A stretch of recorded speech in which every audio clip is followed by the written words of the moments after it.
Good morning, class, and welcome to this lesson on electrostatics for electric fields. Today, we will be able to define electric fields and draw electric field lines for charges. So, an electric field.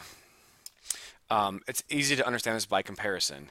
So far, we have learned about Coulomb's law, and we talked about the force between two charges. Okay, so if I have two charges here, two specific these are called point charges.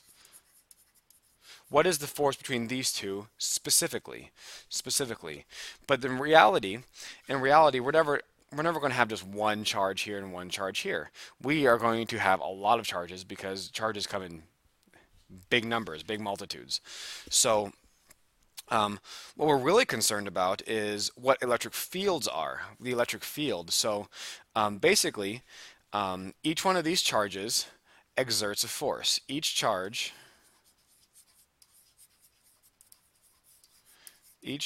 exerts a force on its surroundings.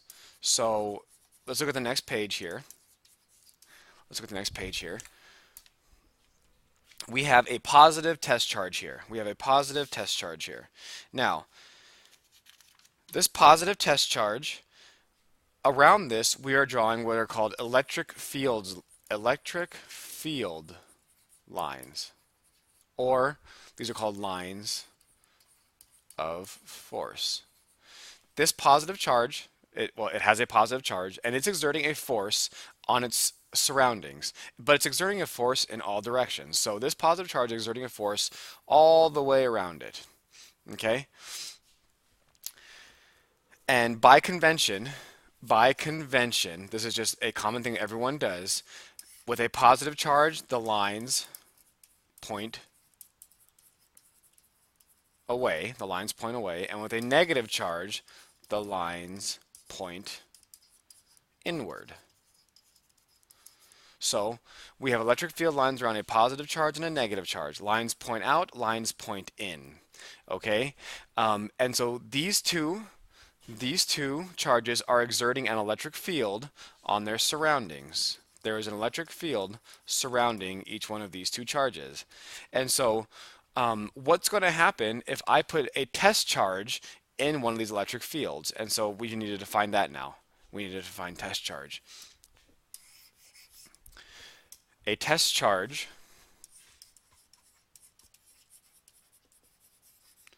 is a small positive charge.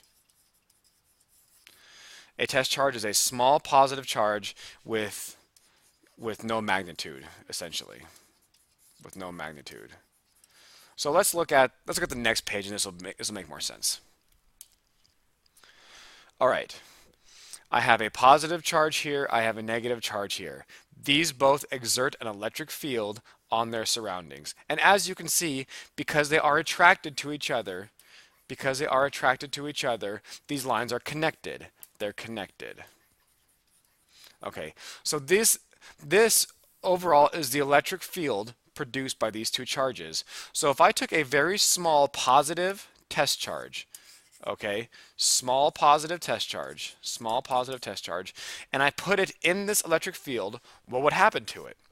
It would follow this path right here, because the positive is going to push it away and the negative is going to pull it towards it. And the reason we say it has no magnitude, because we don't want it. Excuse me, my pen's not working here.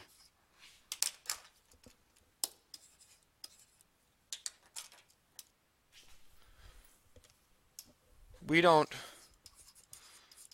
want it to affect the field. Okay? So this is like a theoretical thing. This is a theoretical thing. We have a test charge, we have a field here. We can see these electric field lines. If we put a test charge in this field, what's going to happen to it? What path will it take? And we don't want it to have a charge, because if this has a positive charge, it's going to actually go against this positive and be more attractive to this negative. So we don't want to affect it. We want to see what's going to happen to this charge based on the fact on this electric field. So we put a charge in this electric field, it'll follow this line right here. Okay, if we put it in this field right here, it'll follow these lines. These two are repulsed from each other. It would go away. It would try and get away from both of these two. And if we put it right here in the middle, it actually wouldn't go anywhere because it has nowhere to go. Okay, it's going to be this one's pushing it away this way. This one's pushing away that way. It's going to be stuck in the middle. So that's what an electric field is. An electric field is the lines of force around an electric charge, and what's going to happen to a test charge in that electric field. And so we have these models here. We have these models here that positive will push away a test charge and negative will pull in a test charge, because we call it positive. Because we have all decided that this test charge is positive, that means the lines have to be pointing out from positive Q and then into negative Q. So this is a breakdown of what an electric field is. And our next video, we're going to be looking at the math and how to solve this and what this really means here. Okay.